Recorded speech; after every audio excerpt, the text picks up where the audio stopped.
Yes, yes. Welcome back. I'm Alfred Lembrant Weber, and we're with Ole Dammegard, author and lecturer now coming to Barcelona, as I understand it. Um, uh, who's here to talk to us about a series of false flags, culminating in one recently in Copenhagen that he had actually predicted. So please welcome, Ole. Thank you so much, Alfred. Thank you for having me back here. I just want to say that I spent some 30 years of my life looking into major conspiracies, major assassinations, many of them that we have discussed on your show and so on, and but also false flag operations. Since I would say that false flag operation is one of the main tools for the people in power to use as a way of duping the population into accepting their very brutal and controlling agenda. And so I think it's extremely important to see and go through these different so-called terror acts and see, are they real terror acts? Because in that case, we have to focus on the Muslim population and see, my God, what are they up to? Why are they doing all these awful things?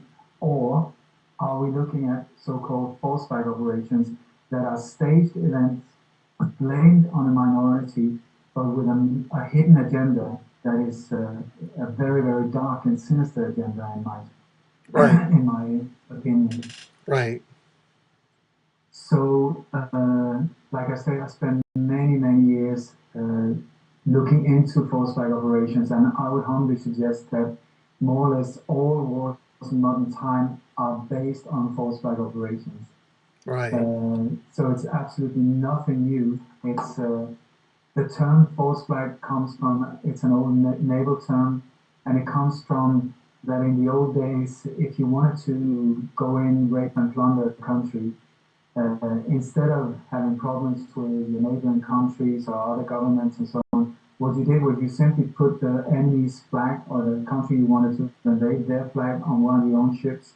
Then you let that ship attack yourself, and then you said, "Oh my God, we're being attacked. Because of this, we need to retaliate," and that would justify for whatever the invasion or whatever. And also, it's also based on an old Roman tactic that we've been mentioning many times. It's one of the major ones. It's called problem, reaction, solution. The people in power secretly create a problem. But in these days, it's almost always a very violent problem. It's a so-called terror act. It's a mass shooting. It's a very brutal assassination. It can be a very scary virus. It can be a financial devastating event or something like that. They secretly create it to get the reaction from us. And the reaction they want from us is like, oh my God, we need to be saved. Help us, help us, help us.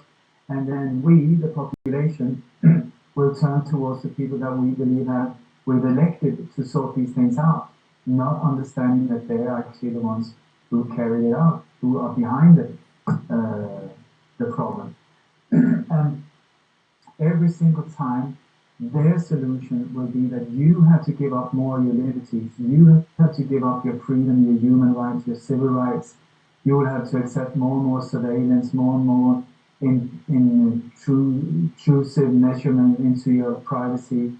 You will have to accept more and more scanners and cameras and robocops in the streets and tanks and martial law. You name it. If you think back just before, like in the 1990s, where before 9/11, if you compare society globally, more or less, or at least in the Western world, from how it was before 9/11 to the cyber science fiction world we're living in today, you would be absolutely shocked had this gone overnight. But now, since they've been pumping us with all these so-called terror acts, making us believe that the world is absolutely filled with crazy maniacs that runs around screaming Allah Akbar, blowing things up. We have welcomed all of this. And please, please, there's more FEMA camps, more tanks, more Robocops. I'll be happy to give away all my liberties and I will pay you to do it with all my taxes. Please go ahead. So, because of this, once again, I think it's extremely important to look into these events. Right, right. E- Exactly. So could there almost seems to be a a um, uh, a wave of attempted uh, false flags occurring, and so could you talk about the latest one in Copenhagen? Its date, its context, Yeah. its significant one. If it would be okay with you, I would like to go back a little bit in history first. Sure. It's one of the things when you look at these things, they do multiple things at the same time. They carry out, when it's a false flag, they carry out a staged event that nowadays very often doesn't even happen in real life. We're talking actors, we're talking like a film set, but to get the impact through media, out through the black box in front of you, that's the one they're in at. And not only do they do it like that, they also aim at sorry, I totally lost the thread now. Oh, But sorry. a while ago, I was given the info from a source that the next places they were going to carry these things out would be Dublin, Paris, Copenhagen, and somewhere in Italy. Because what we're looking at, it looks like things that has these events are not connected. I would strongly suggest that they are very much connected. That we're actually seeing like almost like a theater group going on a global tour, using the same people from place to place to place to place to keep it Oh, in a very, very controlled area where they can control everything from background action to vehicles to all of these things. And I believe that these people, this group of people, including whoever, the producer, the director, the background extras, the so-called police, the SWAT teams, all of that, we're looking at the same people but taken from country to country to country. So when you look at a SWAT team in Paris running around, the only difference is that it says police in French on their back. And when you look at them in Copenhagen, it would say politique. I would very much strongly suggest that they might be even the same actors, keeping it very limited. And in this way, they can, they don't have to rehearse so much every time. Everybody knows their roles more or less. And you just transport them, I would suggest maybe in army planes, going to army bases, because all of these countries that are being hit are NATO countries. So more or less all of them, as far as I know, or they're connected with different agreements like the Ecolon or anything like that. So I had this information that these were the four next targets from an inside source, and right. then Could you repeat those target okay, names, please? it was Ireland, Ireland, it was Dublin, Paris, Copenhagen, and somewhere in Italy. Then a few days later, I was sent by a man on Ireland. He sent me an image. He said, I think this is a really sinister image that are being spread in media on Ireland. And there are four photos, and it's like there are four banners, and it says like Israel now, Dublin next. And then there's a sculpture in Dublin of the death, it's very dark, like the man in the movies, or a woman, the death figure, and there's a bomb in front of it. Then there's an image of where it says Israel now, Paris next, and then it's the Mona Lisa with a big grenade in front of it. Then there's one photo from Copenhagen with a little mermaid where it says Israel now, Copenhagen next. And then there's one of an Italian statue where it says Israel now, Italy next. So more or less at the same time when I started looking into this, there was a bomb thing in Dublin. The Intel plant was attacked. Nothing really happened. But after that, ISIS took responsibility for that one. And I'm sure your listeners are very knowledgeable about ISIS, that it's been a total hoax, the whole thing. So when they took responsibility for that, fine. Then came the Paris event. And when the second one happened, and after looking deeply into that and clearly exposing it as false light, which I'm going to do here on your program, then I thought, oh my God, Dublin, Paris, could it be that Copenhagen could be next? So what I did was, I've been for a long time trying to get one step ahead of them instead of always be reacting to see, oh my God, this happened, and then we look into it. I want us to be one step ahead of them so that as soon as they even start setting the whole thing up, we are going to be on their case, putting the spotlight right on them, defusing possible new false light operations. So when this happened, I went out big time on Facebook and other social media, and I said, please, anyone in Denmark, be aware of that most of the time a drill is a major ingredient in these false flag operations. They have the drill there, I believe, to be able to get vehicles in position, explosives in positions, extras in there, even dupe the patsy to get in a position where he can later be blamed and killed for whatever it is. Him believing that it's a drill. Many of the people involved believing it's a drill, and then suddenly it goes live. You will see these drills in many of these ones. 9/11, it's one. The Boston bombing, the 7/7 bombs, the sinking of Estonia, and so on. Also, the latest Ottawa shooting, there was a big drill going on there as well. So I went out and said, please, if you see anything in the local newspapers about tonight we're going to do a drill here or a mass shooting drill in the school there or something like that, please go there, bring your friends, bring your cameras, bring your video cameras and mobile phones, film these people, film them while they're setting the whole thing up, make it very obvious that they're being observed, so that if this should be something more dark than just a drill for our protection, then we might even be able to give them cold feet and make them back off and get away, and stop this thing.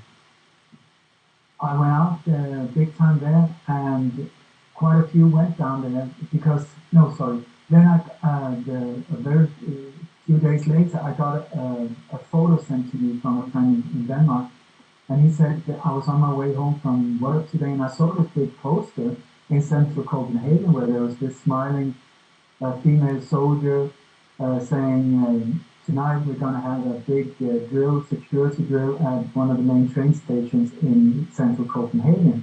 It's going to be the night between the 14th and the 15th of January. So this man sent me the photo of the poster and said, could this be what you're talking about? I said, yes, thank you so much for being so observant. So I got people to go down there and film whatever was going on that night. This was the night between the 14th and the 15th of January. Nothing happened, and I don't know, was there something planned or not, but the main thing was that nothing happened. Then, exactly 1 month later, on the hour, boom, this thing happened in Copenhagen, where we had a new massacre like this. So, by me predicting it more or less on the hour, but 1 month wrongly, this has caused a lot of attention, which is wonderful, because then even more people would be aware of this, and then we would be able to avoid the next thing in Italy. Right. So, And also, according to my friend, the CIA whistleblower Chip Tatum, who had been involved in false flag operations, he said that when they do these things, they have a very strict timeline. And if we can interrupt this timeline, it can take them months to recuperate every time. Because every single event like this, there are other things planned out from this. You know, as soon as this happens, then they will follow up with this. But if we stop it, if we interrupt the thing like that, it can mess it up for months for them. So I say, let's make it mess it up major for them, globally. Anyway, so now if I can just go into a few things around the Paris thing, just to Yes, expose it yes. Could I as could I just ask though, what is the it, significance of it being on Valentine's Day? I mean, that seems like very significant because that's sort of people associate that with love or lovers, which is the opposite of war and hate. yeah, I believe that that is a coincidence, actually. I do believe that.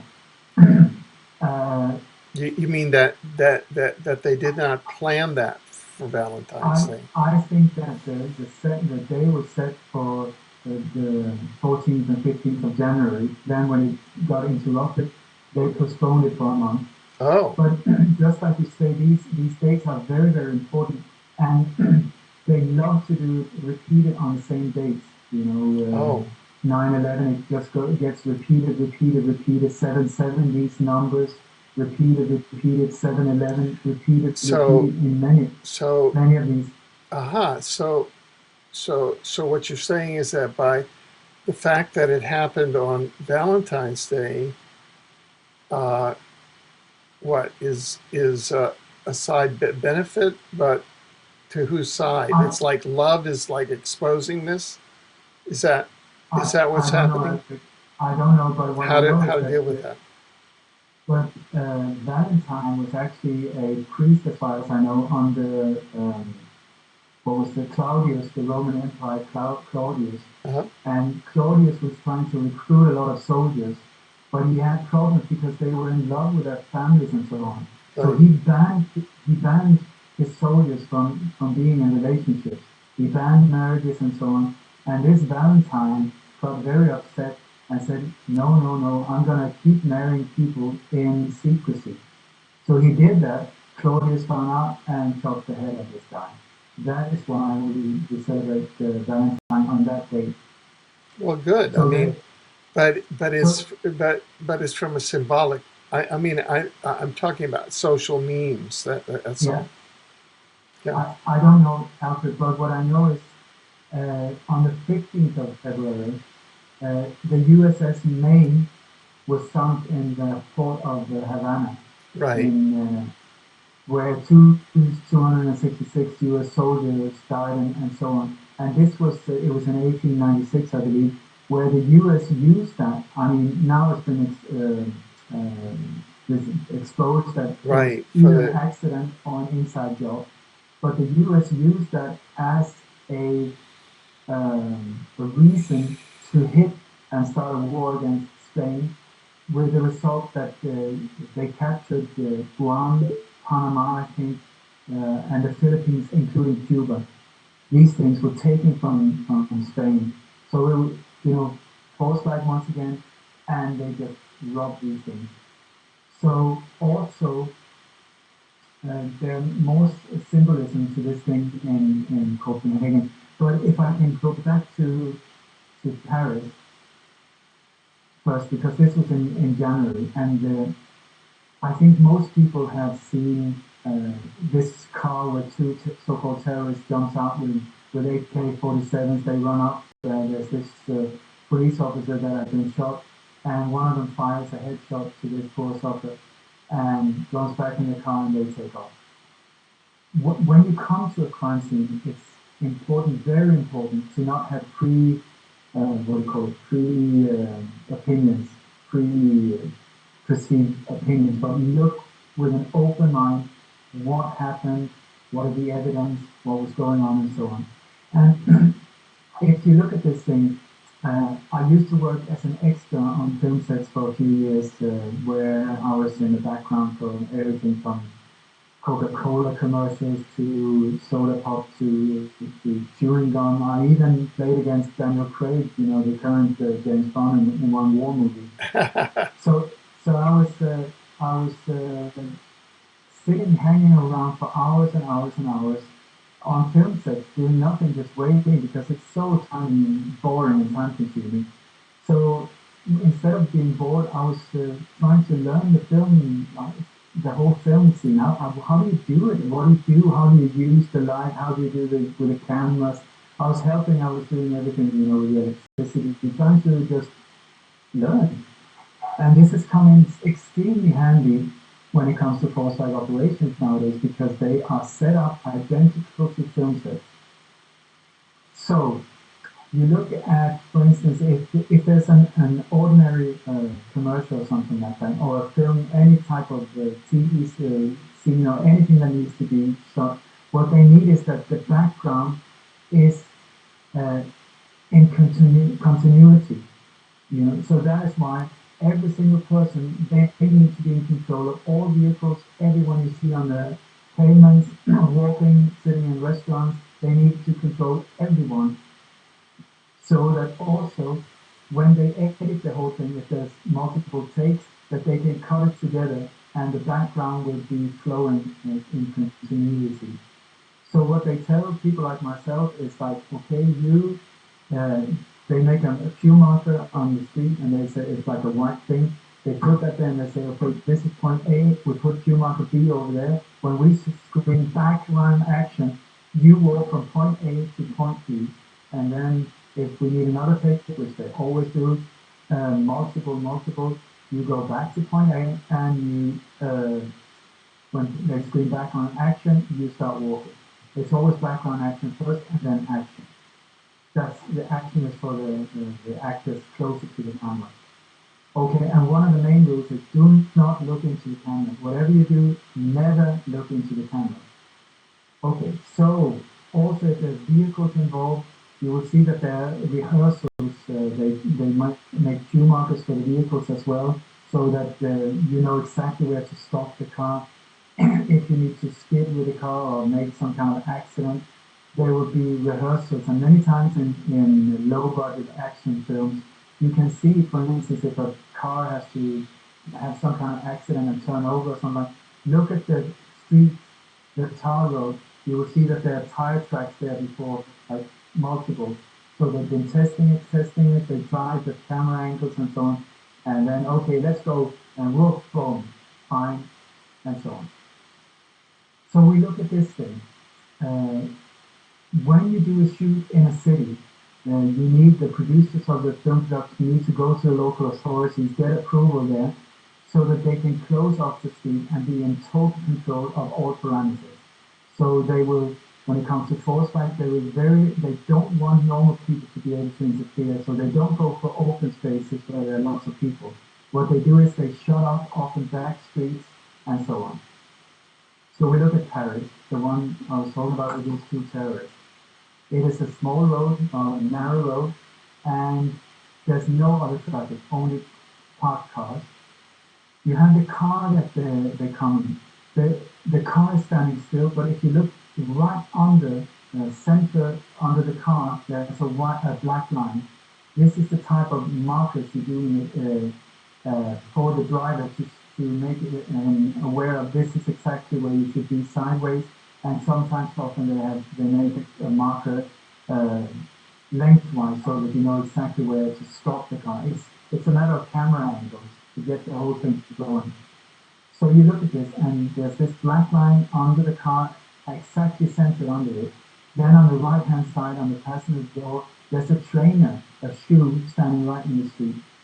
You check out the two shooters, both of them have shoes on. So it's not that they dropped one of them.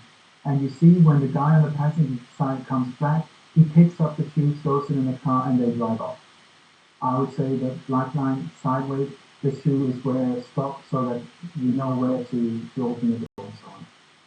Then you have the car, as far as I've been able to find out, the car is a Citroen C3, from 2014, brand new, with chromed side mirrors. The car that was later found abandoned, where the evidence inside it that was the one that put them on the trail of the so-called terrorists, these brothers, is a Citroen C3 2013, not the same year model, with black side mirrors. Okay, mistake. They do these mistakes quite often. Anyway, so we have the guy who runs out and is going to shoot this poor brother. You see where he runs up on the pavement, there's a white spot, queue marker. Then he passes the victim, and where he runs down in the street again, there's another queue marker on the pavement. And in the street level, where he turns back, there's a third queue marker. Exactly had it been a commercial. Queue marker, queue marker, queue marker. So you see that apparently they shot this policeman officer, okay, and he's rolling around on the pavement, holding his leg, so apparently he's been shot because there's shots fired. The human reaction is if you get wounded, especially if it's bleeding, you would put your hands on it. You see when the terrorist runs towards him, he puts up his palms like this, please, like in a defending gesture. No blood on his hands. Okay? Then you have the background sound. If you turn the volume up really loud, you will hear that in the background there's the sound of playing children, or children playing around, laughing and so on. Shots are fired, really loud shots are fired. The children continues laughing and playing. I would say sound added afterwards. The sound is not authentic, it's been added afterwards.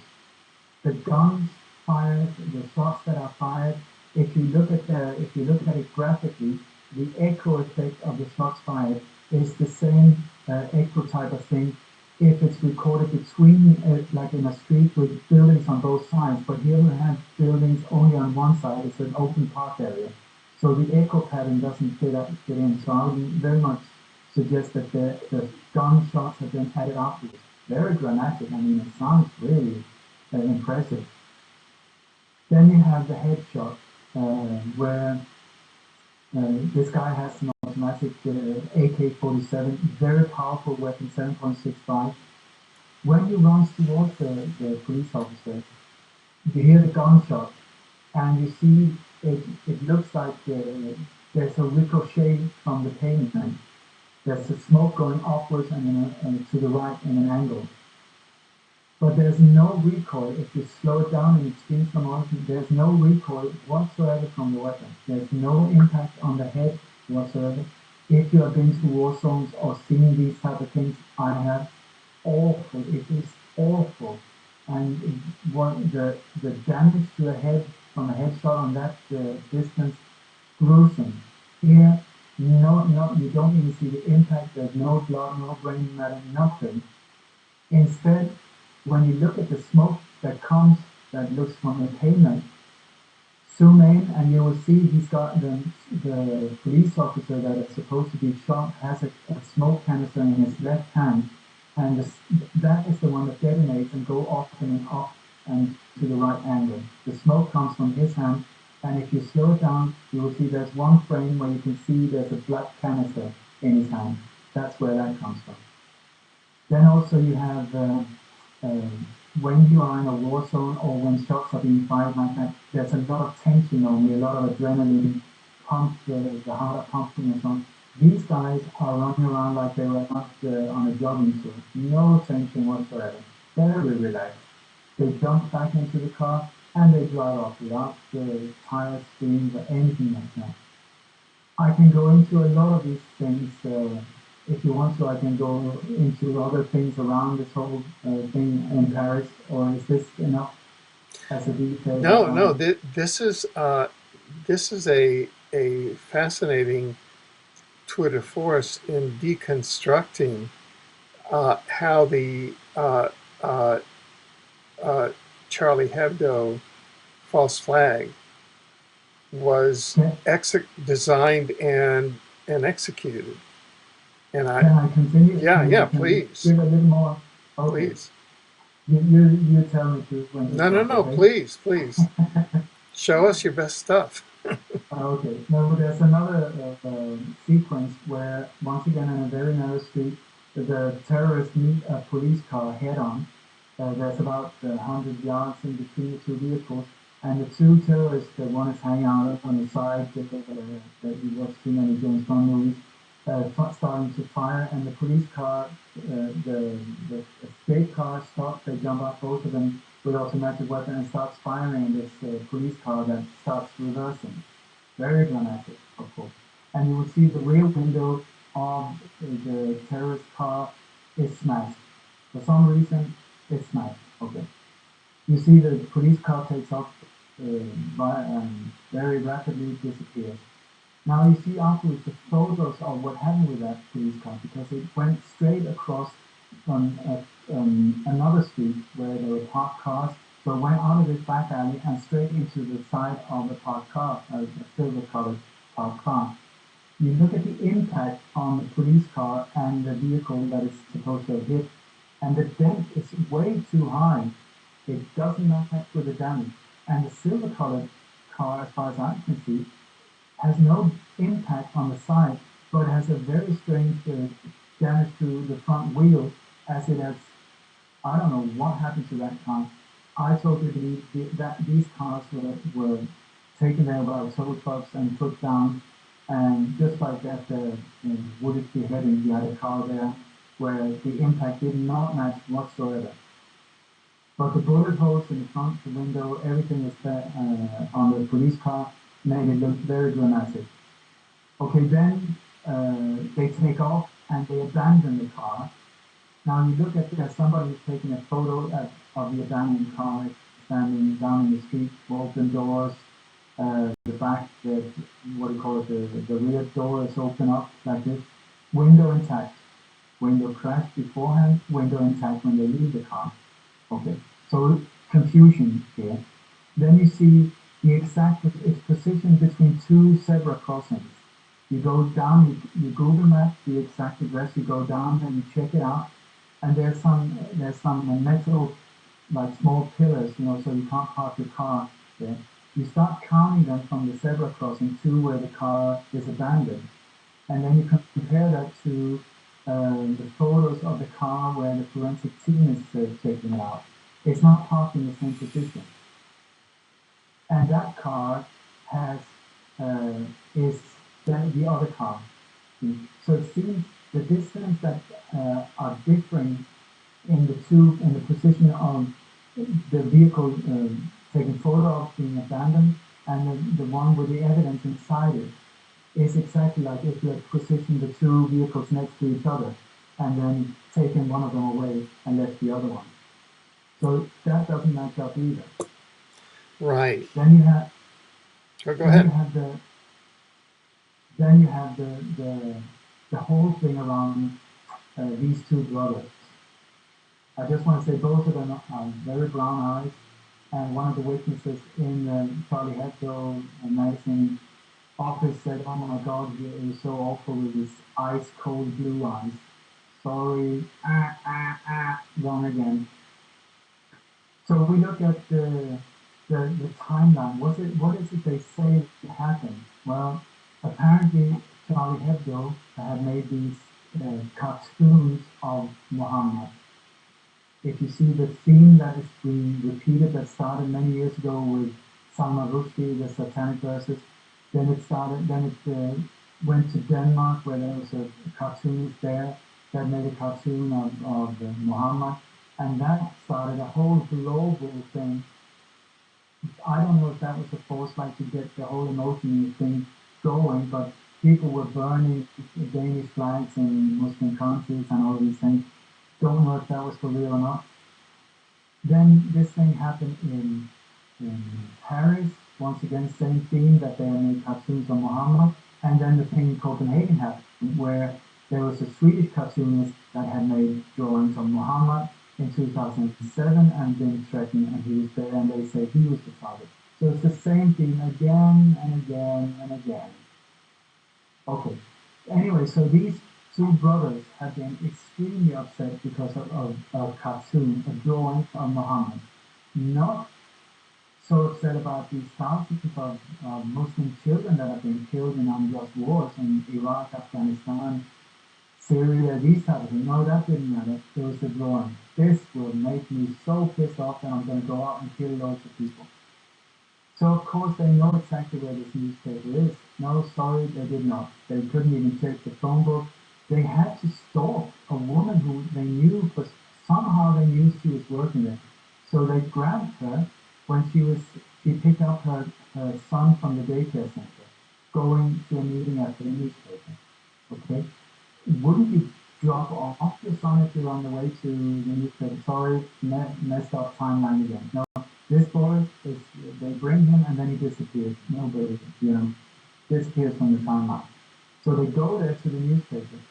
Somehow they manage to shoot two guards outside in one version. Another version says that she let them in to this thing. And then they go in there, they went totally berserk, shooting everybody, killing everybody. You see the photos of the victims. They look like, well, they were in their 50s, 60s. Then you check out their dates. They're in their 80s, most of them. 80, 85, and so on. I don't know if that makes any, why that is, but if they're easy to get rid of, or if they actually died, or if they didn't. I mean, you don't really know these type of things anymore. You look at the damages inside the building. The only photos I've been able to get hold of, it's in the office. There's some bullet holes in the wall, but there's no blood splatter pattern. If you've seen a crime scene, it's really horrific. Especially if people have been shot up against the wall. Most of the time, it will go through them, or there will be some kind of blood splatter, or they slide down from the wall, or something like that. Nothing like that. What we see here is a bright red blood puddle on the floor. When you look at the human body, how that is constructed, you've got the oxygen out from the heart and nothing going in, depending on what artery that is damaged. So the color of the blood differs from almost pinkish to quite dark, depending on where the wound is in the body. Here, just like in the Boston bombing and all the rest of them, the blood is so red. And these photos are taken after the crime, where the blood should have started to dry up. No, sorry, it's still super red.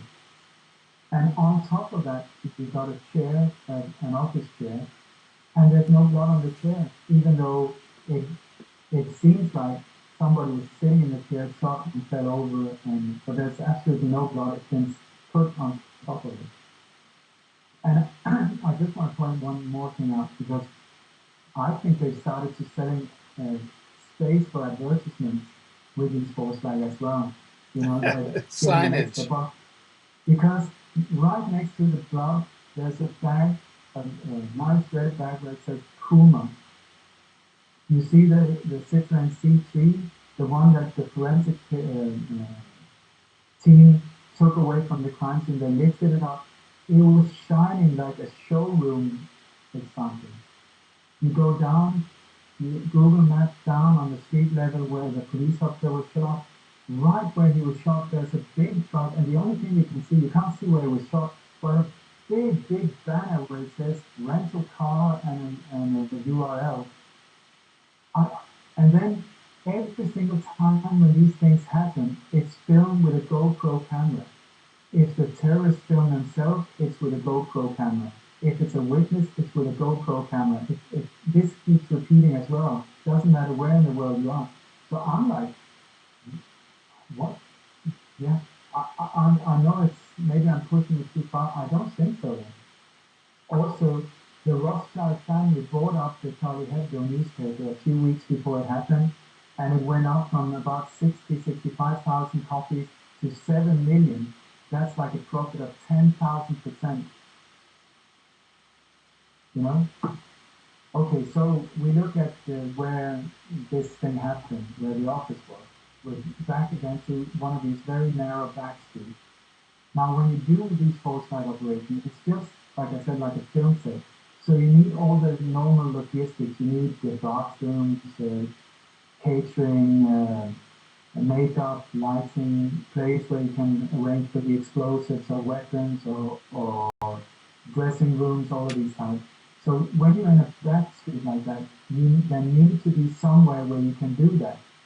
We look up and down, I go up and down with Google Maps trying to find out could it be a thing like this. And about 100 meters from the office is a small little, like a plaza, where there is a theatre called Comédie Bastille. Comédie Bastille, where you have dressing rooms, you have toilets, you have all of these facilities. There's also photos of where ambulances and other vehicles were parked there. Lots of people were standing around talking, having a coffee and so on. This is while the students are still free, you know, so hello, no one is even looking in the direction of the newspaper office. So I would very much suggest that's where the whole thing is coordinated from. Then there's another video where you see people, there's some people, they're hiding up on a rooftop because they've been shooting down like 100, 200 meters further down the street, but they're hiding up there behind the wall because it's very, very dangerous, okay? You look at these people, you slow it down in slow motion, two of them have got bulletproof vests on. That's very handy. Oh, darling, today I think I'm going to bring my bulletproof vest to my office just in case. Yeah. So there's two people up there with one of them in a very official bluish type of shirt with a bulletproof vest on top. You look down in the street level where the timeline says that the terrorists came running and then the police followed. No, sorry, here we have 3 police officers in black uniforms running first, and then after them comes the 2 terrorists or 2 people in terrorist clothing waiting on the street. You will also see that the camera, if you go down frame by frame, suddenly it's been spliced in the middle, so it's 2 different takes that has been cut together. So anyway, it's a mess. And the same old story, blame it on the Muslims, blame it on the Muslims. In the old days, it was the Russians and the Bulgarians, East Germany. Then when the wall came down, Reagan tried to get us freaked out with an outer space program and the alien threat, but that didn't really work out. So who are we going to choose? Who are we going to choose? We can't really use the black population because we've used them for such a long time anyway. So who can we choose? The Muslims. Let's go for the Muslims because they're super good in media. They got dark the hair, big moustaches, the big eyebrows. They can look very threatening, you know, and they have names like Abdul Karim Karim Kara, and they come from countries we have absolutely no idea where it is even. So if we tell the population that he did that, it would be so much easier to believe it than had it been a nice-looking gentleman from your local council. So they've done it, and they pumped this propaganda for so many years about Islam equals terrorism and Muslim equals terrorist. So nowadays, if you say your head is, your hello, my name is Muhammad, or my name is Abdul, people will automatically think, oh my God, ISIS, where's the bomb? Or something like that. The brainwashing has gone to that level. And here we are again, the 2 brothers. Brothers keep turning up, and I've spoken to different people. They say that in the different rituals that the people behind these operations use, like very strict with the dates and with sometimes with the location, the exact location of these terror attacks. Also, the twin is a recurring theme. I don't know myself why the twin, but it's something with the sacrifice, the twin sacrifice, and the twin towers, and this twin theme keeps repeating itself when you look at false flag operations. So, well, that every single time is that, oh my God, we have been attacked, and now they say it's not that 2 people have shot some cartoonists. No, it's an attack on our country. It's an attack on our freedom of speech. We are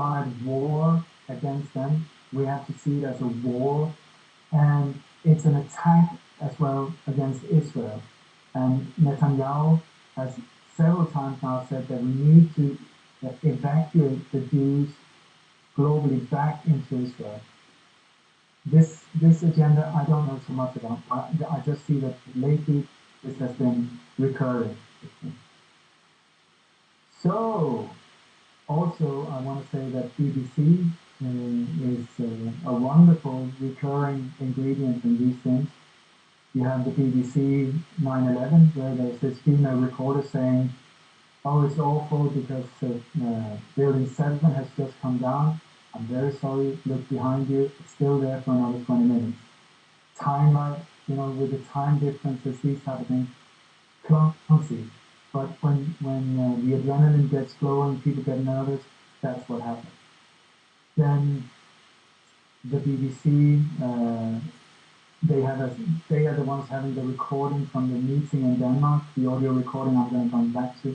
And in Paris here, there was this reporter who said, "Oh, I'm standing here on the site where this man has been shot. It's awful, it's awful, it's awful." And here is where the blood has been put, his words, the blood has been put on the pavement. Freudian slip. Also this blood thing, I said there was no impact whatsoever to the head, there's no blood there.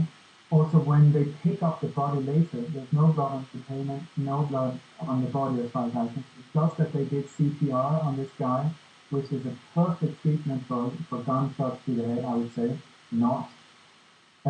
And then the position of the blood as well that has been put on the pavement afterwards is not where the body was lying.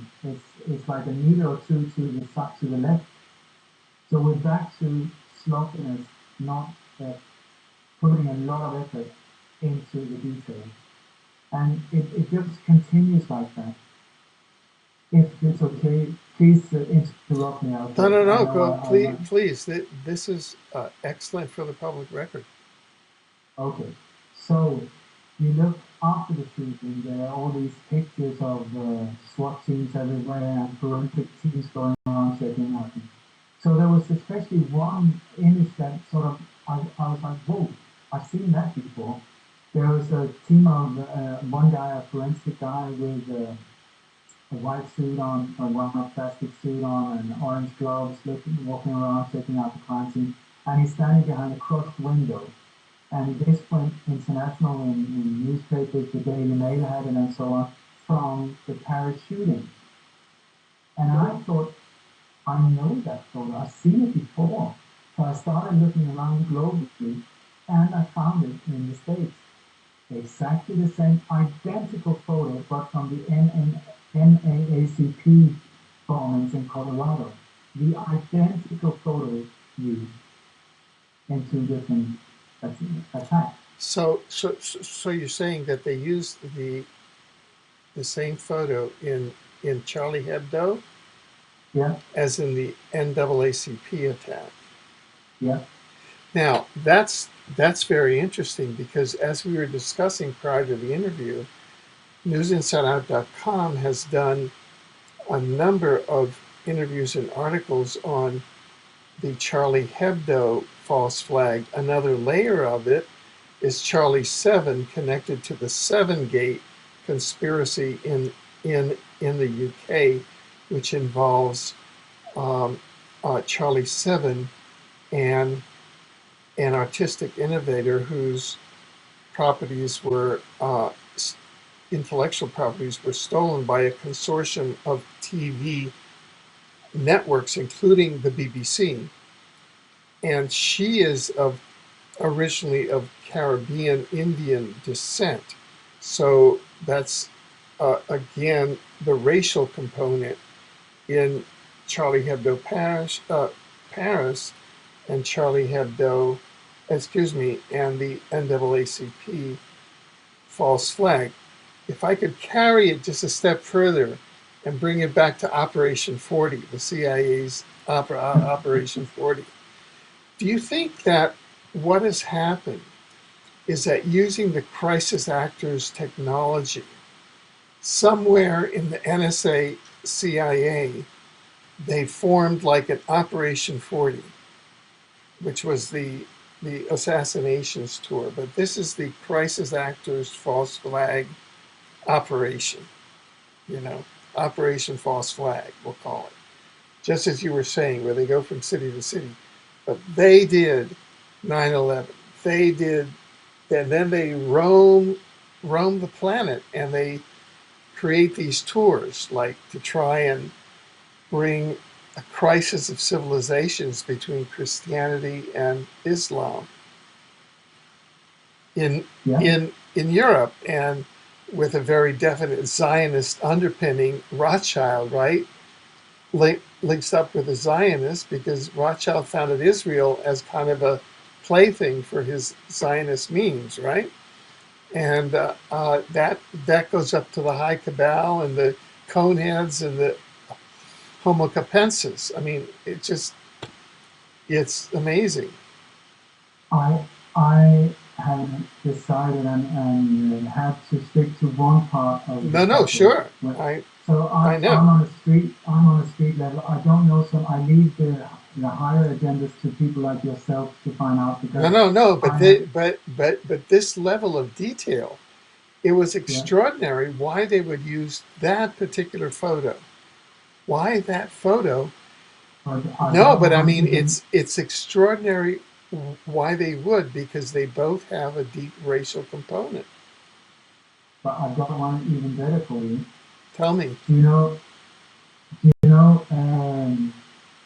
there was a beautiful boy called Noah Postner. He was 6 years old and he was one of the victims in the so-called Sandy Hook shooting. Okay? Wow. This photo was spread in many different places. Beautiful boy and very, very tragic thing.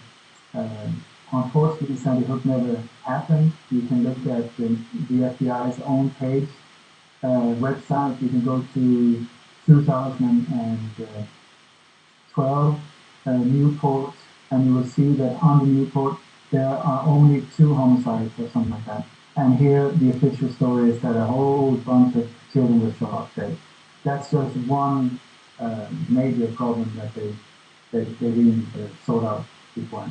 But anyway, I exactly on the date 2 years later, 21st of December 2014, there was a mass shooting in Peshawar in Pakistan. Once again, a school, and some crazy gunman went in there and killed all these children. And They but had, there was actual deaths in in in Peshawar. okay, let me finish first Oh, because sorry. at this point I don't know anything anymore, because you got this same old story. You got like somebody gets killed, and then all of these flowers and all of these candles, and family members and friends gather at the site.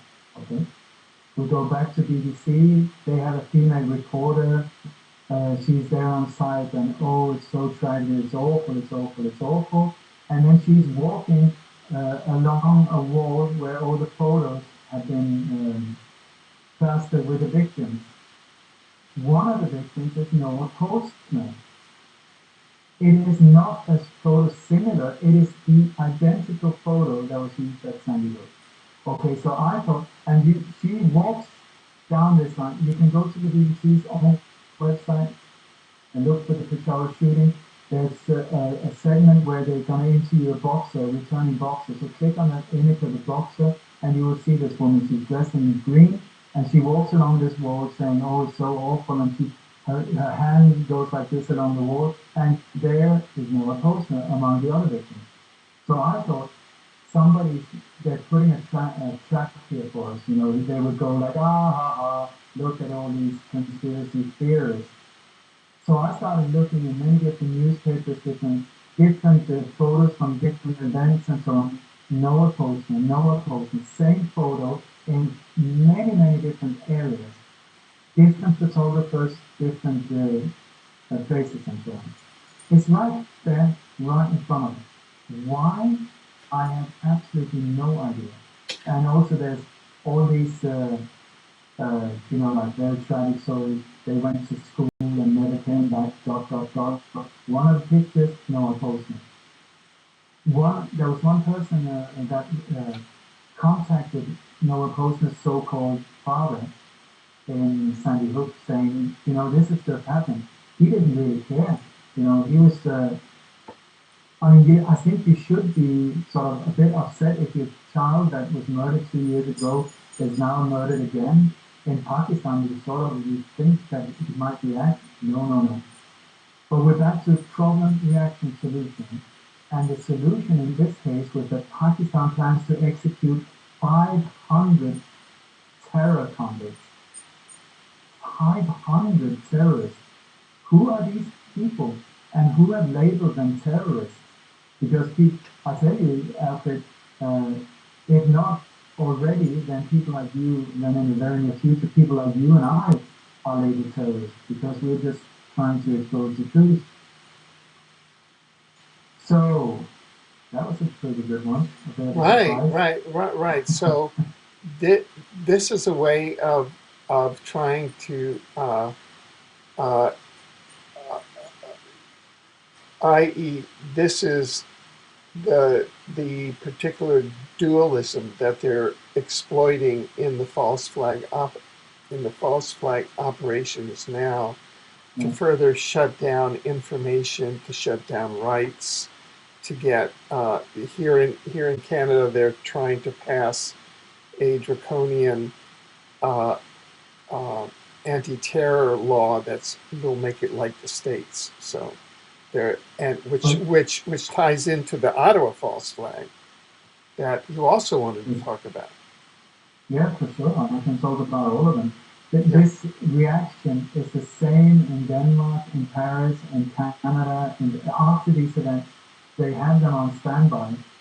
And now, just a few days after this thing in Denmark, boom, out comes this whole new budget that would cost 1 billion almost Danish kroner for more surveillance, and more airport security, all of these things. And also Denmark is going to be the meeting place for a new anti-terror thing, international meeting soon. And these things are on standby. They have the slogans ready, they have the whole setup, the theme set up. And if you notice the whole Charlie Hebdo thing, did you see all the posters that people were carrying around? All of them had identical, the same font, all of it on black background with white text. It was not that. It was not that people had made it up and at home, and then like Charlie Hebdo, should we Charlie Hebdo or something like that. No, they were there, printed, boom. Also looking at, they created a PSYOP photo of those world leaders that chose to go there, which were Rothschild puppets, and it made them look like they were marching, but it was just a picture of the leaders that looked like they were marching, and then they photoshopped that in and threw it around the world, so it looks like the leaders were marching, but they weren't. They were in a very roped off, secure area, correct? Exactly, because these people are not, they're very cowards, extremely cowards. But I don't agree with the Photoshop. What I do know is I've seen an aerial photo where aerial photo. I didn't mean Photoshop. I meant 5 lines of people in a triangular behind. But since the photos are taken at the street level, it looks like it's totally packed with people. Yeah, exactly. Also, you have there were I think they withdrew about 30. There was a very clear military presence in France the weeks upcoming to this event. About 30, as far as I know, 30,000 soldiers extra was there. Then you have all these people in the streets. I would say the soldiers were not there, but what do they look like in civilian clothes? You take 30,000 soldiers, get them in civilian clothes, get them in town, give them all these posters. What would they look like? A demonstration of ordinary people. So I think, and when people see things like that, they follow. So I think what we're looking at, they just pump the soldiers in there with all these things, and then ordinary people have joined up to get the whole movement going. I saw that in Greece when Papandreou and Mitsotakis were there. There was this big president before the elections. I was there in Thessaloniki, which is very close to the Bulgarian border. And I was just hanging around there for a while, and suddenly I saw this long line of buses coming from Bulgaria with all of these Bulgarians in them coming out with the big, what do you call it, the big boards, you know, where it said Papandreou and all of these things. So thousands of people were coming from Bulgaria for showing sympathy for Papandreou. I would say absolutely not. They were paid to come there and fill up the space looking like supporters. It's a theater. They play ping pong with our brains. Yeah. Now, so let's go to let's go to Ottawa. Ottawa. Okay. Here is Ottawa again. Okay. There was once again there was a drill going on in Ottawa. The name of the drill I cannot remember, but it was something like Dragon. I'm sorry, I can't remember it now, but there was a drill going on with the exact same scenario, and I think it was a cooperation between Canada and the US, surprise, surprise. Okay, so here we have, well, you know, the official story that this guy who goes up and shoots one of the guards at the War Memorial thing in Ottawa, and then continues to the Parliament, goes in there, and then he's shot down by a guard in there, a police officer that makes almost like a James Bond thing. He just throws himself to the floor and manages to shoot this guy. And you can go there today and you can see the bullet holes in the wall. So very dramatic, but thank God for the efficiency of the police and so on. Okay, we look at what was going on. As far as I know, at first there were two police officers shot. In all of these incidences, there are police officers that are shot. They're the ones that are being wounded, they're the ones being shot, and they're the ones that are easily controlled. And in many of these, we're talking about intelligence people that are just dressed up as police officers, in my opinion. So you will see these wounded police officers, they turn up again and again and again and again and again. And they're never killed, it's always in the leg or the arm. So that's good for them. So we have this thing that this crazy gunman, to start with, in Ottawa, there are two in a black Toyota, I think. They drive up and they come to this war memorial thing. It also happened on, it was coming up to the, what is the day where you carry the puppies to remember Veterans Day? Yeah. Right. It was close to that. And what he does is he just comes from behind and shoots this guy who's standing there in a kilt and all. He dies, and then he jumps into the car in a city center where you can't leave your car for like 20 seconds without it being towed away. But he very easily runs back to the car, takes off, drives to the Parliament, passes a police car that is blocking off one of the lanes. It stands almost right across one of the lanes, and then he parks it and runs into the Parliament where he gets shot. Okay, the wounded or the killed person in Ottawa, his name was Nathan Cirillo. And I would very much like to say, if you look at the Toulouse shooting in 2012, there was a soldier called Imad Ibn Saifen, very strange name, red beret, all of these things.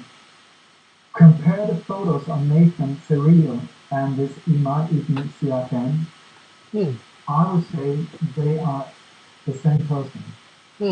And I've collected photos of the two individuals, and I'm going to try and get hold of a woman called Louise Gibson, who's a former employee from the FBI, who's a prize-winning individual for identifying the facial structure and Mm-hmm. identities of people. So I'm really trying to get her to look at this, because if we can nail that as being the same person, my God, that's shooting a big hole in this one. You will also see afterwards in the theme, I think, in Paris, that was I am Charlie, it's all of us, the three, Jolie. In Ottawa, the theme was the dog, Lassie the dog. And you will see that they go for the emotions. And when you look at, you try and find photos of this nation, Cirillo, they're just, I don't know how many dogs this person had. I found like 5 or 6 different dogs. And they're all of these selfies, you know, it's the same kind of, he's in uniform, but with he's unshaven, and he's in so many different situations with the same length of being unshaved. And so I think, if I'm Yeah. critical, I think that he spent a few days doing a photo shoot, you know, different, okay, in front of the flowers, together with one dog, another dog here, together with a soldier friend of mine. They look so identical. Check them out for yourself. Very, very identical. And the dog is there all the time. And also, when you see from, you're so sad because all the flowers were in the street, what is next to it? A dog. You know, the dog, the lassie thing. So, Right. in, in, um, in London, when they beheaded the guy, they so-called beheaded the guy in Woolwich, the theme, or one of the things was, the victim was a soldier, a drummer. You know the story about the drummer before, and his name was Lee Rigby. Rigby, your mind goes Eleanor Rigby, Eleanor Rigby, Uh-huh. and it's so sad, and the grave is empty, nobody comes, and it's raining, it's so sad. This is the way they play your mind, I would suggest. Yeah. And so was that a false flag also? Did an Oh, actual bit? it's, oh, I love it. It's my all-time favorite. It's so bad. It is so bad. I would love to. We can do one show just about that because it's hilarious. Okay. But people fight it. They still do So it. so no one was beheaded in that. That Absolutely that not. that was a false It, flag. just as beheaded as in all of these ISIS videos. I mean, the same type of quality. I mean, you have to yawn after a while. It's so badly carried out. Yeah. So But so what do you think the purpose of this orchestration of false flags is at this time? it's the same thing. They show you the solution right away, and the solution is all of these anti-terrorist, all anti-terror measurements, all these anti-terror, and also poor Israel. Now they're being attacked. Don't worry about them slaughtering people in Palestine and doing that. I Israel is the victim, and I also think that there's this international thing about evacuating Jews out of Europe and other countries back to Israel. mm, But if I just continue a little about the Ottawa thing, if you look at the photos from Ottawa, there are some photos where you can see people are trying to revive this soldier. There's a group of like 6 to 8 people doing it. And here we are again, people are giving him CPR, even though he's had a very serious gunshot. I'm not a medical educated person, but I don't think that CPR, when it comes to gunshots, is a very good idea because you're pumping blood, you know. And then you have one woman that helped try to save the life of the soldier, and afterwards she was interviewed. And you see very often with these crisis actors, they can't stop smiling. They have big problems not smiling. And this woman says, oh, and he was such a good looking and fun loving guy. And fun loving guy. How would she know that he's fun loving if she's just come running and give him CPR to save his life? But if he was a crisis actor and they spent time together, she would know that he is a good-looking, fun-loving guy. Then you see the whole thing is very central in Ottawa. So how do they do it? Because where are all the people? You know, if something like that happens, hundreds of people would come running to help and or just stare or whatever. But here they're all on their own. And you can see some photos are taken like 150, 200 yards from where they're still doing the CPR. But there's these yellow plastic bags, you know, like you use for a crime scene. They're already there. And there's absolutely no people around in any direction. So the whole thing has been shut off for it, and they're in the center. They're also, the victim is to the side of the statues and so on, so you can't see it from the main street. You can't see what they're doing. And then you look at the people who are there. There's some armed police officer with automatic weapons, and then there are two people that are just standing around staring. They're not looking into the camera. They're standing with their backs towards the camera. So they look totally like bouncers, you know. And this is also something reoccurring with these sports, like that they have bouncers that keep normal people from interfering. They're just there just in case. And if you zoom in, one of them have like a sweatshirt with a hood on. If you zoom in on the hood itself, it's got the Royal Army emblem from the Canadian Army, you know, the two swords and the oak leaf printed on the hood itself. You need to zoom in a lot, but it's right there for it. So I think also that there were two shooters to start with. One dropped away from the timeline. As soon as the other one was killed, nobody even thought of him. So once again, two shooters and then gone. So if we move now to Copenhagen, Right. if I haven't bored you. No. This is fascinating. Okay, so we go to Copenhagen, and when this happened, I thought, oh my God, can it really happen in Copenhagen as well? This is where I was born many years ago, and Denmark is just a very peaceful country, and well, it used to be at least before they joined the nation and so on. This was also where the Bilderberg meeting was early last year, when I was one of the speakers outside the meeting, and so on. So anyway, so I before I wanted to say anything, I wanted to look really deeply into the evidence, you know, because it's so easy to be disregarded if you come out with info like this, especially since I predicted it 1 month exactly beforehand. So we looked into this one, and on February 15th, it's the day when the U.S. Maine was blown up in the port of Havana. Also, I'm going to go through the official story first, what happened. There was a meeting at a local culture cafe called Krudtønden. That means the gunpowder cake, you know, like a barrel. That's the name of the cafe itself. And there were it was a week or so after all of this thing had happened in Paris. So they had gathered there to speak about the freedom of speech and blasphemy. These are two reoccurring things also they're trying to get going here. And so people had gathered there. There were artists, filmmakers, and this cartoonist, the Swedish cartoonist Lars Vilks, who was in 2007 threatened, had a death threat because of a really, really ugly drawing of Muhammad with the body of a dog. Okay, this was 2007. You would think that they would have forgotten about it, but he was there, as was the French ambassador. Very convenient. Okay, so the official story goes that a young man gets very upset about this.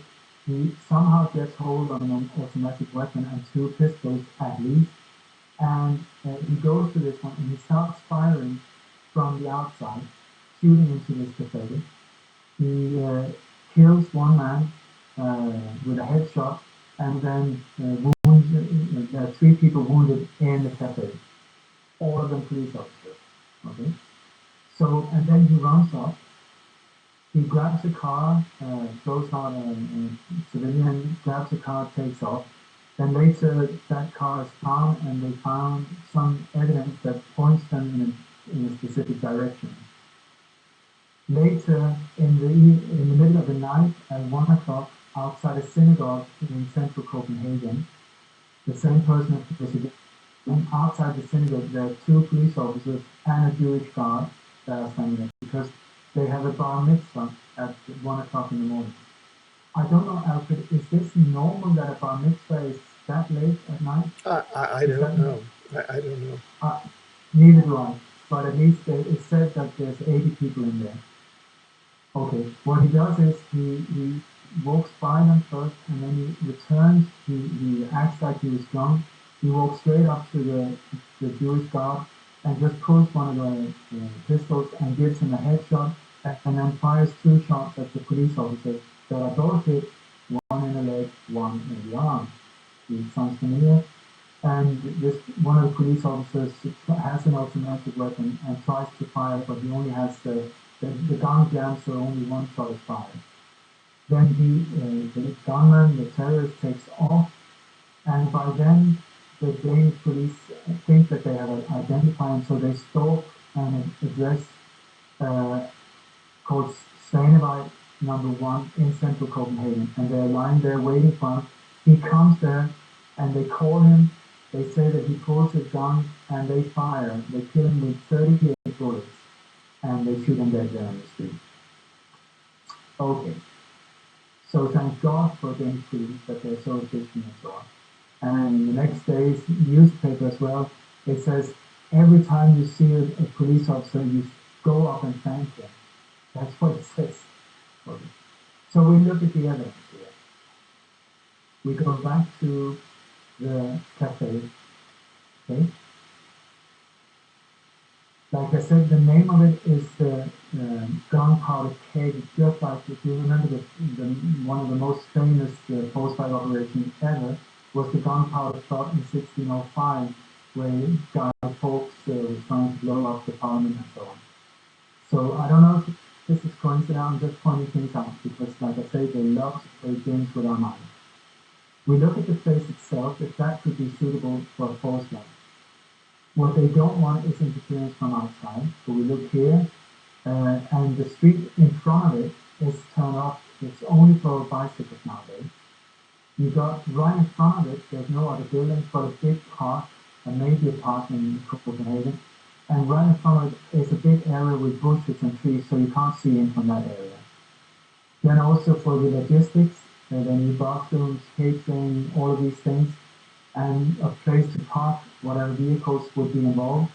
We got 100 meters from this cafe is a big sports stadium, which would be perfect. That would have all the catering facilities, dressing rooms, parking spots, everything could be on the inside there, so nobody could see it. So the locale would be good for this.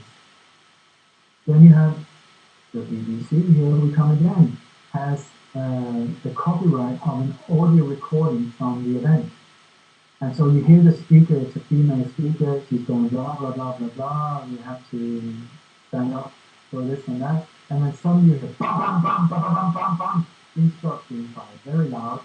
And you hear all of these steps and people are running around and stuff like that.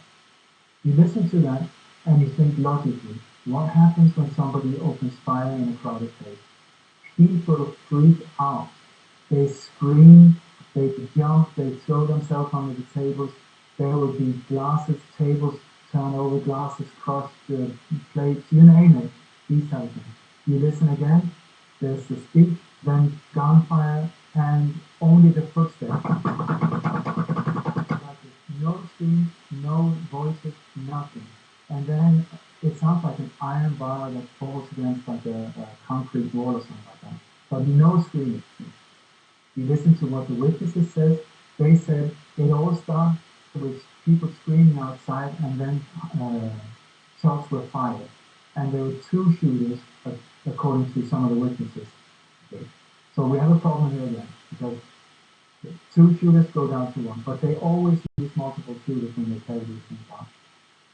So the whole thing is about the cartoonist, the Swedish cartoonist. He was the target.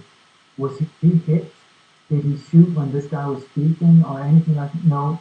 And he turned out that he was hiding in the back in a cooling room in the kitchen or something like that, where he was telling jokes and very calm and didn't feel threatened at all, even though somebody had been killed with a headshot just outside the face. And the woman who gave the speech, she said in a newspaper, we didn't want a thing like this to affect us. So what I did was I called everyone back, I finished my speech, we watched the video, and then we finished the meeting. I mean, does that sound plausible to you, Alfred? We have a person outside the building with a deadly headshot, there are bullet holes everywhere, and you sit down and watch the video instead of calling your family saying, listen, I'm okay, don't worry about, well, here we go again. So you got the gun pattern of the audio recording that for some reason is copyrighted by the BBC. It was recorded in Denmark. I don't know how the BBC got hold of it. So then there's a raw footage. You can find it if they haven't taken it down. They keep taking it down from YouTube, where somebody has filmed from the side. You can see the glass windows of this cafe, and you can see the shots being fired that goes through the glass window. Bam, bam, bam, bam, bam, bam, bam, like this. All of the shots that you see in the windows are fired in this film sequence. You compare that sound pattern with the sound pattern of shots from the audio. Does not match up. Also, whoever filmed that, wouldn't they have filmed the shooter who was shooting and the guy that was killed with a headshot right outside? Where is he? No, sorry about that. Not there. Okay, so we go to the next place. He disappears, he takes a car, disappears. It's a big city, I mean, very easy to disappear. So we go to the synagogue.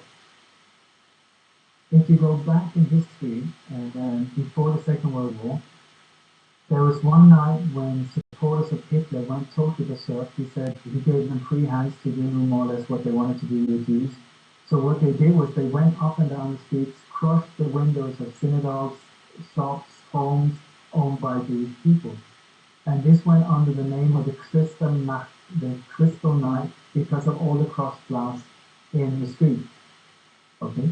The theme of Denmark is, I would say, for Israel and evacuate the Jews back to Israel. This is at least the theme that Netanyahu has come up with afterwards. So we look if there's anything that would help to amplify that theme. Now the street where the synagogue is, the name of the street is the Crystal Street. Then you got the synagogue there, okay? And if I take you to the Boston bombing, I hope it's okay if I jump around. Sure, please, please. At the Boston bombing, you had the Boston Globe going out saying, we're going to have a drill in Boston here, it's going to be in a few minutes, and it's going to be outside the entrance to the public library, okay? Boom, boom, boom, that disappeared, but people, conspiracy experts picked it up afterwards saying, how could the Globe know about this thing? You go down, you Google map the location of where the bombs went off in Boston, you do a 180, you turn around, you're staying right into the entrance of the public library. So why the library? My humble opinion, here we have a possibility once again for the logistics. You know, catering, toilets, makeup facilities, big open spaces for equipment and all of these things. Nobody would notice what was going on in here because this was Patriots Day and the area was also shut off, as far as I know, just for this film tape called the Boston Marathon bombing. So we go back to Copenhagen. You look at the synagogue, you go down Google Maps, you do 120, now 80. What are you looking at? You're looking at the major back entrance to the Copenhagen library. I'm not talking almost, it's right there across the street. So I would very much suggest look into, could it possibly be from there that this whole operation was was carried out. And also there's a film just after the shooting that has been filmed from the apartment above the location of the library. I don't know if it's a two-story library or something like that. In that case, it's filmed from the window of the library. And the man filming it, he says, "Calm down, darling, calm down." And you can hear the police officers talking on it. And then he says to his wife, two colleagues down. Two colleagues down. Would you say that if you were not a police officer yourself? You would say, "Oh my God, there's two police officers that have been wounded," or something like that. But two colleagues down, that's police language. But this man who's filming it, an amateur filmer, says that to his wife. Calm down, darling. Two officers down. Anyway, or two colleagues down, that's what he said.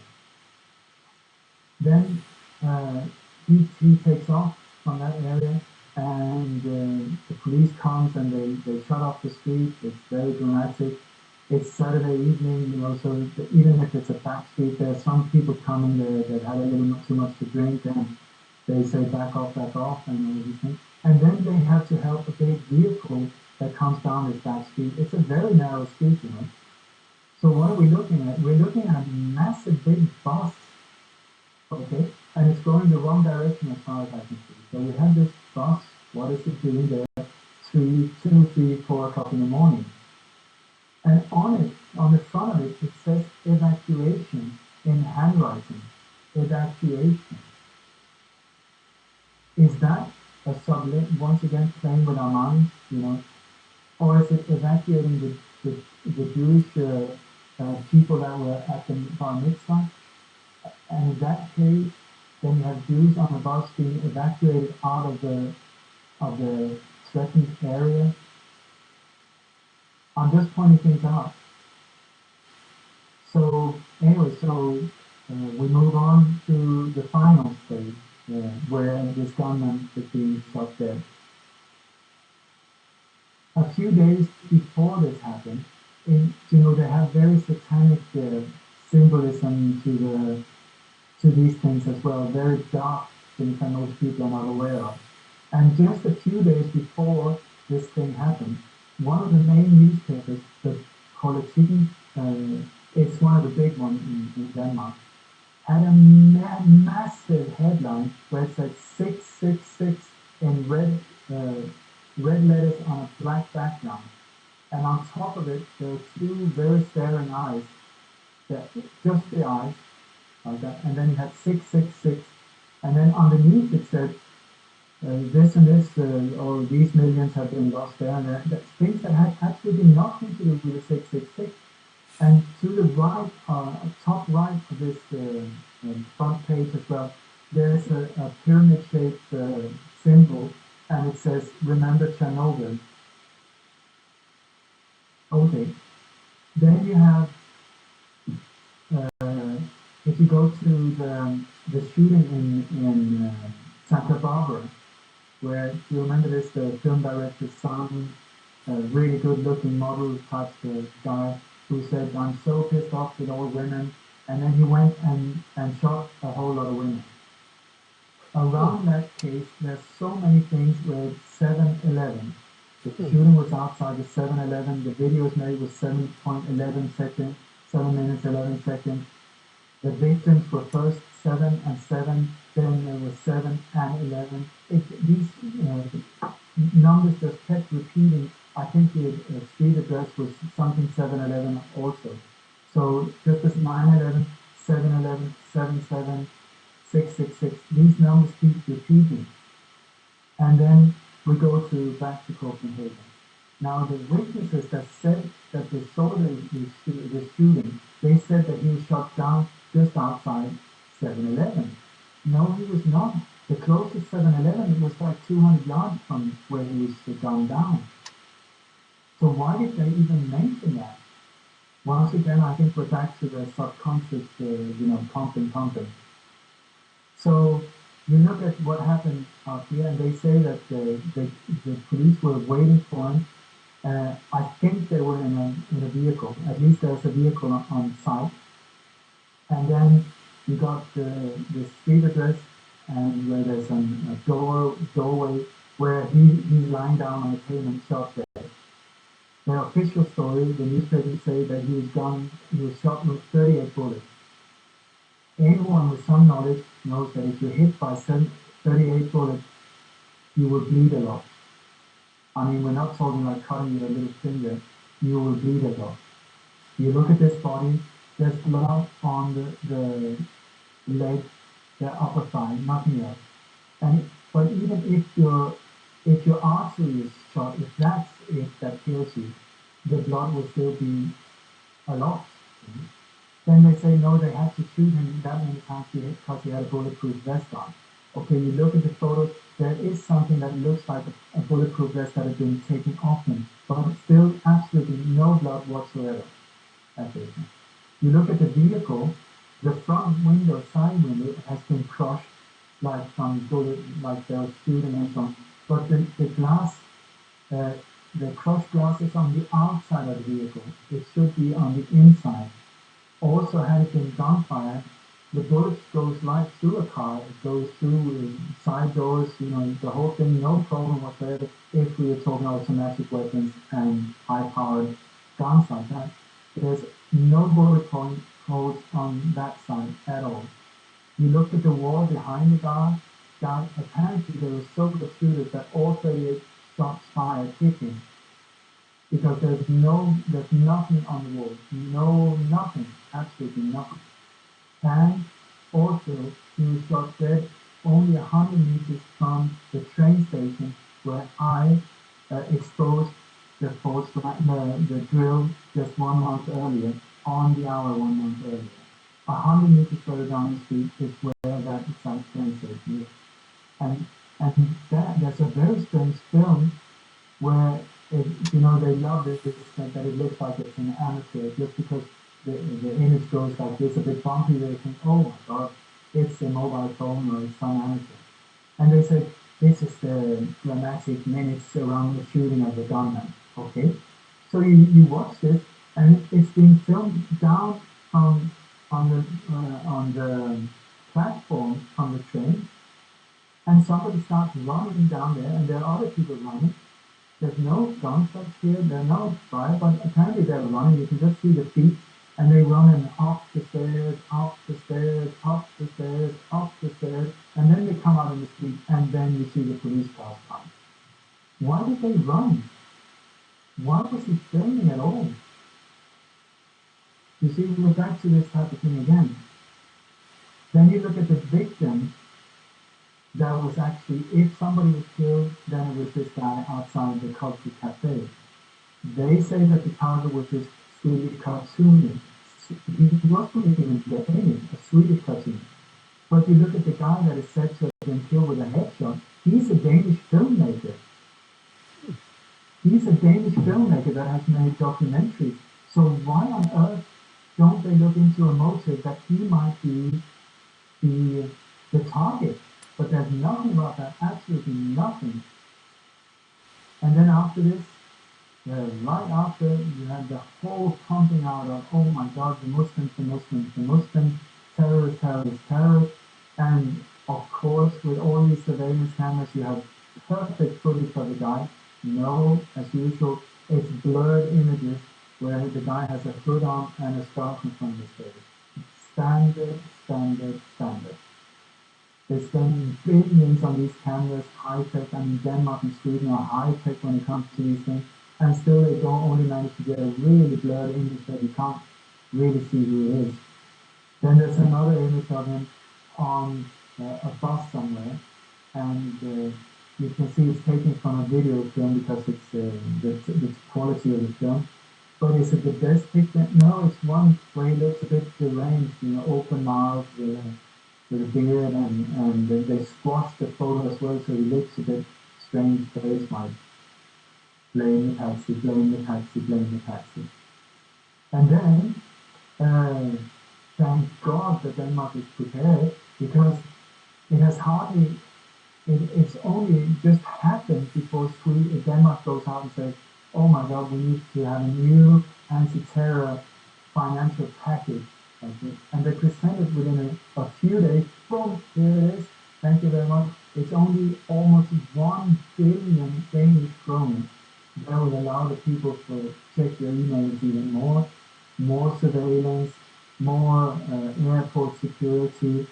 I don't know how much to bodyguards. I don't know how much for tracking things on the internet and all of these things. All prepared. Boom, here you go. Thank you very much. There it is. And then it turns out that Denmark is going to be the next meeting place for a big international anti-terror meeting. How convenient. So Right. And to bring it back to Ottawa, right now the major debate in Canada is the anti-terror legislation bill C-51, which is modeled on the American, which grows out of that false flag. So this is how they're implementing a world Zionist state. Yeah, go ahead.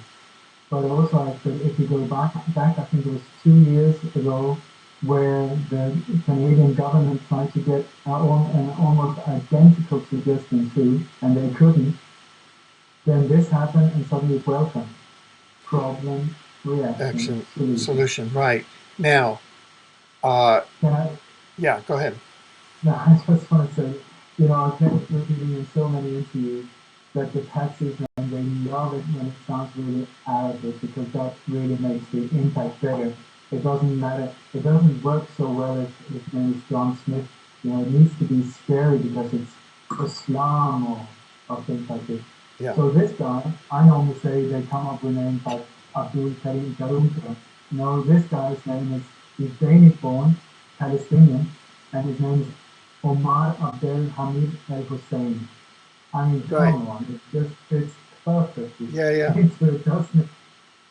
Yeah, well, they sure chose a good name in Barack Hussein Obama for somebody who was born Barry Soetoro Obarka.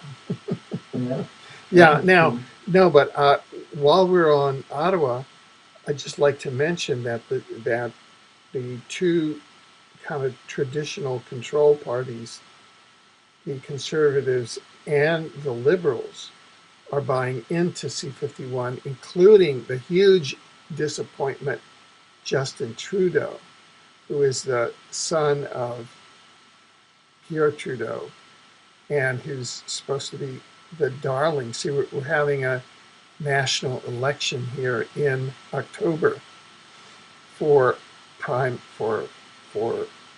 minister, and so the big thing is that if we can overthrow the Illuminati prime minister who is brought the country back under UK monarchy rule. He's now designated the Air Force, the Royal Canadian Air Force. He's made everything royal. He's brought it back under the UK monarchy. And now Trudeau is throwing his weight into that terror camp.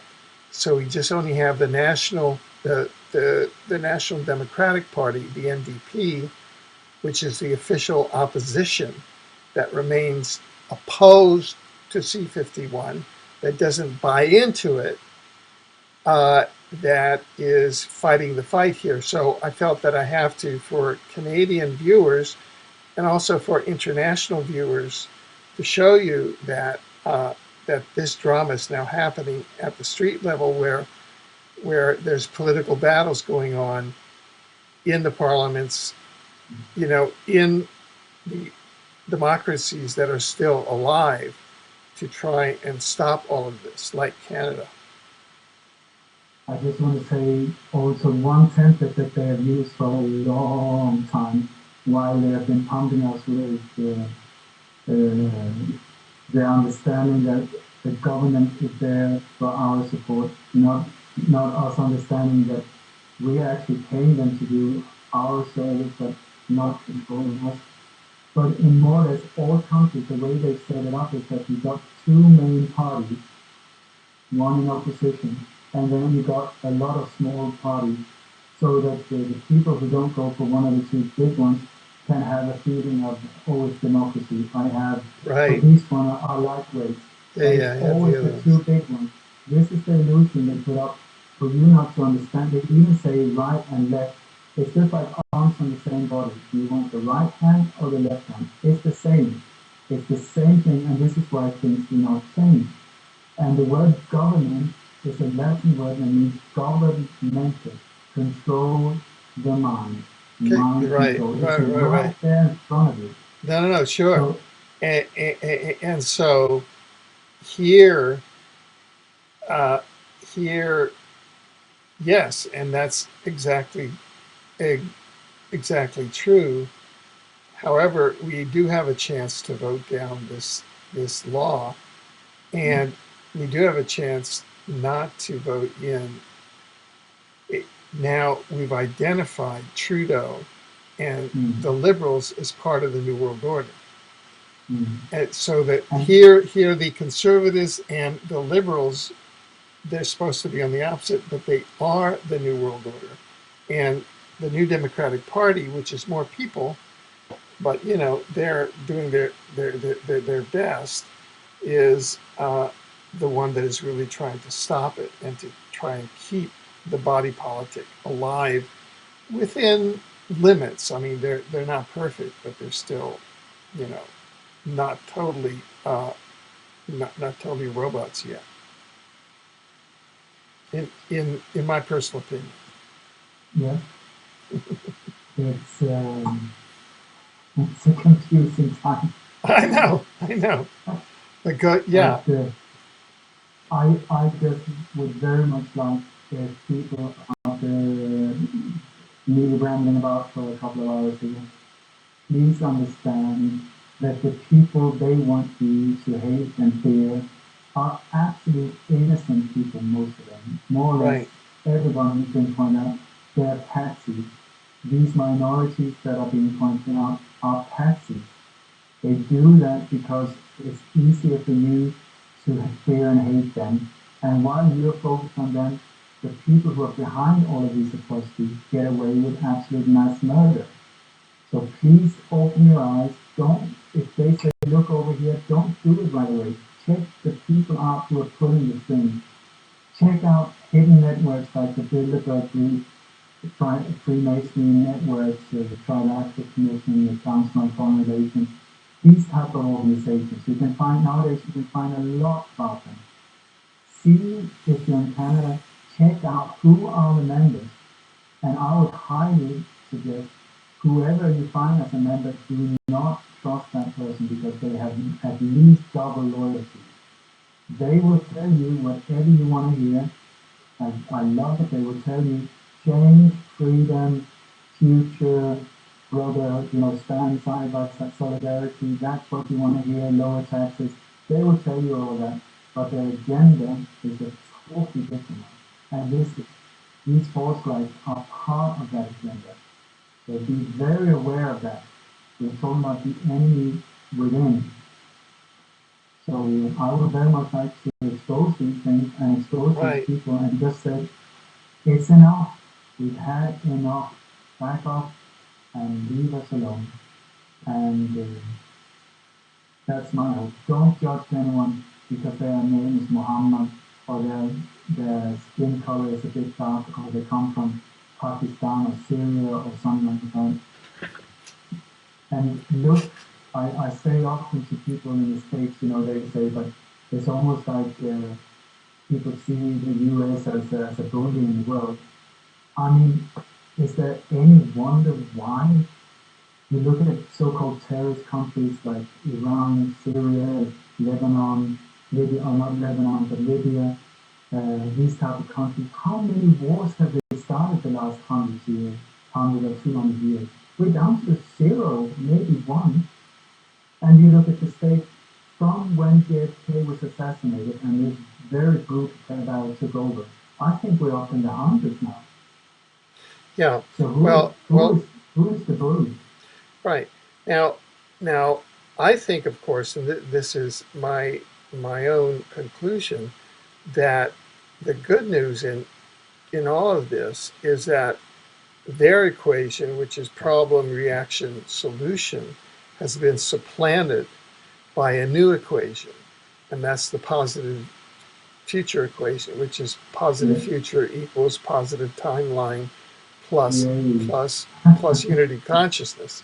So I think that one of the reasons why it's so sloppy and why they look like the Keystone Cops, pardon the pun, where they can't really get it off the ground, is that we've shifted to a positive timeline from an old timeline where duality consciousness or deceit was what was happening. And so that's why none of this, thank God, is working. And you're doing a great public service by, really going in there and and and making this all so transparent for us all. That really is a great public service. So I want to commend you for that. Thank you so much, Patrick. Thank you so much. This is the thing. I'm not paid by anyone. I just do this because I really try to be part of creating a beautiful, beautiful future for all of us. And by exposing this, I think they are getting very, very desperate because they don't know where to go. They don't know where to hide, or because we're on them all the time. As soon as they try, boom, we're there. And like I said before, let's get one step ahead of them. So as soon as you hear about a drill, alert your friends, go down, film them, and let's stop this. On a global scale, let's just stop it once and for all. Because they don't have that many methods, I feel sorry for them. I mean, what are they going to do if they can't scare us anymore? I mean, now they try to scare you with ISIS mass murder. So how many hundreds do they need to make an impact soon? They've overdone it. They're running out of options. Right. And let's project that they don't go to the next level of deception, which is Russia versus the West. I mean, that's that's what they're trying to maneuver. So where can people view your work, and how can people get in touch with you and read your newsletter and read your various updates? My website is lightonconspiracies.com, lightonconspiracies.com. Very handpicked name, because this is exactly what I try to do, to aim like totally non-violent, but totally fearlessly, aiming the spotlight right at them, exposing these conspiracies. I'm extremely grateful for financial support in the form of buying my book, sign up for my newsletter, my membership area, buy my books, these things, because I'm just an ordinary person. I'm not paid by anyone, and I dedicate my life trying to expose these things. So it's extremely appreciated if you do that. At the moment here, within a few days, I'm going up to Stockholm. I'm going to do a lot of interviews there, and then a guided tour around the site of the murder site of the Swedish Prime Minister Olof Palme, when he was gunned down in 1986. A massive conspiracy, but carried out by the same power elite that we're talking about here. And after that, I'm going to Gothenburg, give a speech there, Malmö, give a speech there, and then straight across to Copenhagen in Denmark, and do a guided tour around the site of these latest terror acts, hopefully helping to wake up the people on site to what is going on.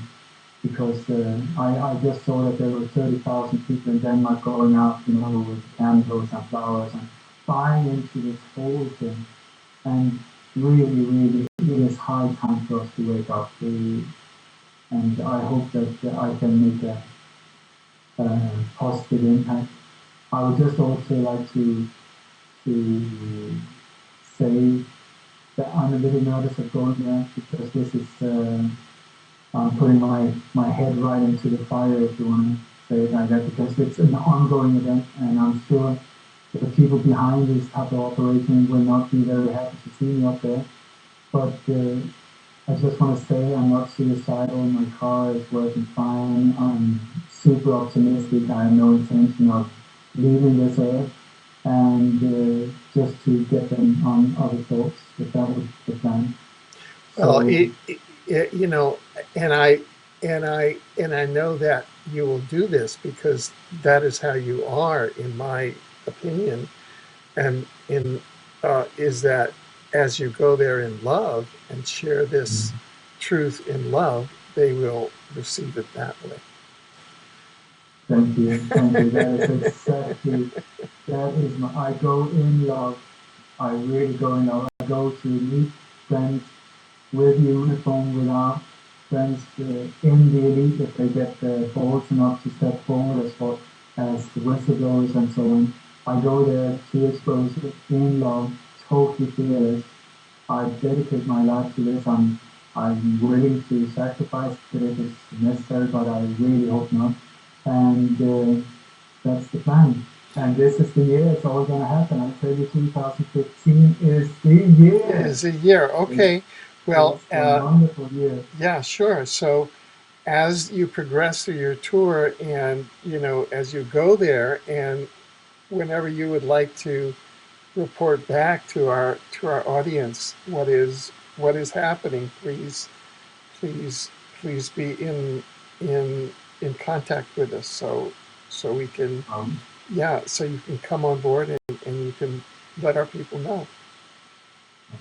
I also want to mention that as soon as I come back here, I'm going to Barcelona together with Terry Cassidy from Project Synagogue Yes. and do a speech there on March the 7th.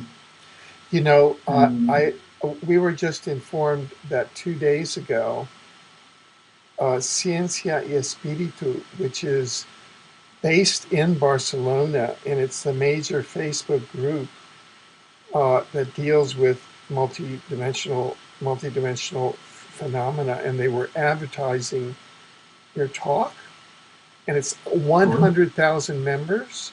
100,000 members. Facebook disappeared the whole group overnight. They disappeared. They terminated the group overnight.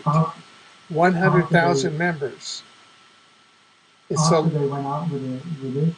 Yeah. So I just wanted you to know that organizations like Facebook, which are run by the NSA and the CIA, that they took probably, it was the largest group of awareness and consciousness in the Hispanic world. 100,000 members, I say, in just about any language, and they took that off of line. And so I just, if you would mention that to Carrie, and mention that in your, just when it seems like the right thing to do. Can I finish with a prayer? Yeah, sure. This is a prayer my Rabbi Yoga teacher, Melanie Cheran, says sometimes. That's Rabbi Yoga, like the science of the mind. And it goes like this. May the entire universe be filled with peace and joy, love and light. May everyone, and especially the ones who hurt us, be filled with peace and joy, love and light. Live peace with that light. We all need to heal. Yes. Very good. Well, thank you very, very much, and may you have a wonderful tour, and may you bring much light. Thank you so much, Alfred. And as always, it's an absolute pleasure and honor to be on the program. Thank you. It's our pleasure and our privilege.